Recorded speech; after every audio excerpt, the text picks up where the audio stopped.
દેશ અને દુનિયામાં વસતા કરોડો હિન્દુઓની આસ્થાનું પ્રતીક એવા ભગવાન શ્રી રામલલ્લાની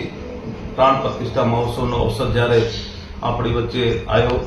ત્યારે કોંગ્રેસ પાર્ટીના વરિષ્ઠ આગેવાનોને જ્યારે રામ મંદિર ટ્રસ્ટ દ્વારા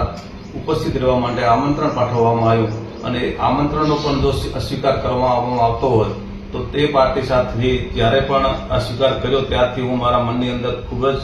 દ્વિધા અને દુઃખની લાગણી અનુભવી રહ્યો હતો અને મારા આત્માને ઠેસ પહોંચી હતી. મારા આત્માના અવાજને અનુસરીને આજે હું કોંગ્રેસ પાર્ટીના મારા હોદ્દા ઉપરથી તેમજ પ્રાથમિક સભ્યપદેથી પણ હું રાજીનામું આપવા માટે જઈ રહ્યો છું.